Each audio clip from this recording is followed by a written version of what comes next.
A continuación vamos a ver en el apartado 2 cómo es el comportamiento de una sustancia pura y en particular las curvas presión, volumen específico, temperatura.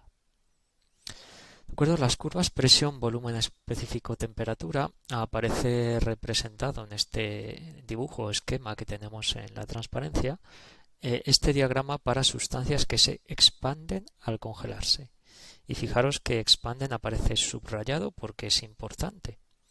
La mayoría de las sustancias que tenemos en la naturaleza, el 99%, se contraen al congelarse, es decir, cuando se congelan disminuyen su volumen. Sin embargo, el agua, que es la sustancia más abundante en el planeta, le pasa todo lo contrario. El agua y otras muy pocas sustancias extrañas más tienen este comportamiento. Se expanden al congelarse. Ahora lo veremos en el modo de expansión en el diagrama. Entonces, en este diagrama presión-volumen específico tenemos representado aquí la zona de temperatura, volumen específico, presión y vemos las diferentes fases que podemos tener. En color azul, esta zona es importante, es la zona de líquido-vapor. Aquí tengo equilibrio de estas dos fases, líquido y vapor. En esta zona de volúmenes específicos bajos tendríamos la zona de líquido y por esta otra zona la parte de vapor, de tal manera que pasamos de líquido a vapor en cualquiera de estas líneas de temperatura constante que aparecen ahí representadas. La transición de líquido a sólido aparece aquí en esta zona. Ahí es donde vemos que el agua se expande al congelarse, porque al ir disminuyendo la temperatura vamos moviéndonos por aquí hasta que pasamos de líquido a sólido, aparece este escalón. Veis que este escalón se mueve aumentando el volumen específico, es decir, aumenta el volumen del líquido. La sustancia se expande al congelarse. Por este motivo, por ejemplo, si metemos una botella de agua al congelador y la metemos totalmente llena, al congelarse, al pasar de líquido a sólido, aumentará su volumen y puede romper esa botella que metemos o explotar que metemos en el congelador. Por debajo de esta línea que tenemos ahí, que se llama línea triple y que ahora veremos los valores de presión y temperatura que tienen, tenemos la zona de sólido, sólido y vapor y vapor. Por debajo de esa línea pasamos directamente de sólido a vapor. Y aquí en esta zona intermedia tengo equilibrio entre estas dos fases, sólido y vapor, sin pasar antes por líquido, que suele ser lo habitual. Lo que pasa es que este proceso se llama sublimación y puede tener lugar, pero como veremos para el caso del agua se da a presiones muy bajas, con lo cual no es habitual verlo, este proceso de transición de sólido a vapor de manera directa. Algunos datos de presión y temperatura relevantes para el agua en este diagrama: el punto triple, que se corresponde con esta línea que vista desde esta perspectiva se vería como un punto, ese punto que tenemos ahí. Ahora después lo veremos más en detalle en una proyección bidimensional. Pero sería la temperatura del punto triple, 0,01 grados centígrados, y la presión, que ya he dicho que era muy baja, 611 pascales. Recordad que la presión atmosférica son aproximadamente 10 elevado a 5, 100.000 pascales, con lo cual 600 pascales es una presión muy baja. Si quiero pasar directamente de sólido a vapor en el agua, tengo que estar a una presión por debajo de esa del punto triple. También aparece el punto crítico. El punto crítico es ese punto que tenemos ahí, el máximo de esa campana pintada de color azul, que es la campana de saturación, donde tengo equilibrio de líquido y vapor. De tal manera que aquí tengo una transición de líquido a vapor a temperatura y presión constante. Por encima del punto crítico, la transición de líquido a vapor es gradual, no a una temperatura o presión constante. Ese punto crítico para el agua vale 374,14 grados centígrados y la presión es mucho mayor que la del punto triple, 22,09 megapascales. Recordamos lo que hemos visto del principio de estado de la regla de las fases de Gibbs. Con dos fases en equilibrio, presión y temperatura no son independientes. Eso lo vemos claramente en esa campana de saturación si este diagrama lo vemos proyectado en un plano bidimensional, en el plano presión-temperatura. Aquí estaríamos viendo las diferentes zonas que tenemos en el diagrama. Tengo el punto triple, de acuerdo, que son estos valores que ahí sí que se ve como un punto. 0,01 grados centígrados y 611,3 pascales. También en el mismo diagrama podemos ver el punto crítico, que son estos otros valores. 374,14 grados centígrados y 22 megapascales. Valores del punto crítico. La zona a la izquierda del punto triple sería la zona de equilibrio de sólido, a la derecha el líquido y por debajo tendríamos la zona de vapor. Aquí vemos claramente que si quiero tener dos fases en equilibrio, como puede ser líquido y vapor, pues la presión y temperatura no son independientes, porque me tendría que estar moviendo en todo el proceso en la curva de saturación. Es decir, si yo estoy, por ejemplo, en este punto y quiero irme a una temperatura mayor, por ejemplo a esta, pero quiero seguir teniendo equilibrio de fases, inevitablemente la presión va a aumentar. ¿De acuerdo? Si me muevo solo en la fase de vapor, por aquí yo puedo coger en estos rangos para una misma temperatura diferentes valores de presión. Pero si tengo dos fases en equilibrio, como puede ser líquido y vapor, me tengo que mover por la curva de saturación. Y si me muevo por la curva, al variar la temperatura, varía la presión y viceversa. Entonces aquí estamos viendo que para el agua, la temperatura de transición de líquido a vapor, tradicionalmente conocida de 100 grados centígrados, pues lógicamente será presión atmosférica.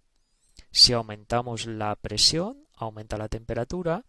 Si disminuye la presión, disminuye la temperatura. Este es, por ejemplo, el principio básico de un funcionamiento de una olla a presión para cocinar, que consigue cocinar los alimentos más rápido que una olla atmosférica normal, porque una olla atmosférica alcanza una temperatura de 100 grados. Una olla a presión aumenta la presión a 1,2 o 1,5 bares y la temperatura de cambio de fase es mayor, en torno a 110-120 grados centígrados, con lo cual los alimentos se cocinan a una temperatura más elevada y por eso tardan menos tiempo en cocinarse.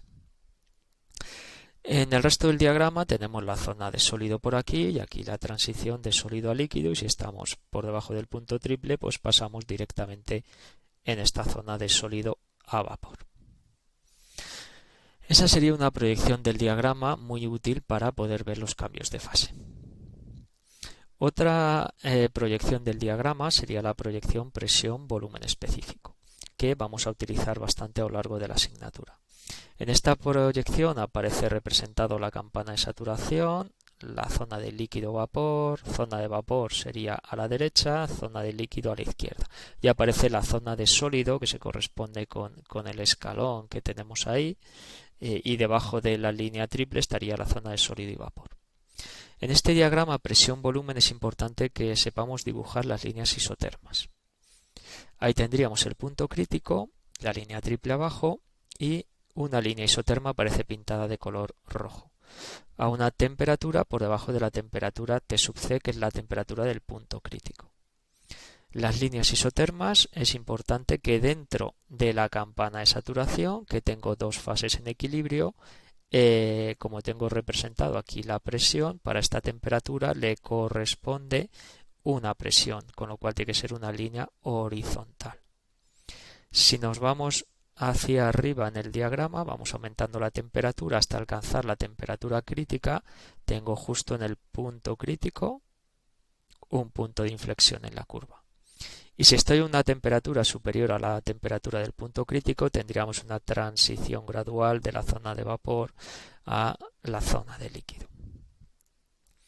Este sería el resumen del diagrama presión, volumen específico, temperatura para el agua, una sustancia que se expande al congelarse.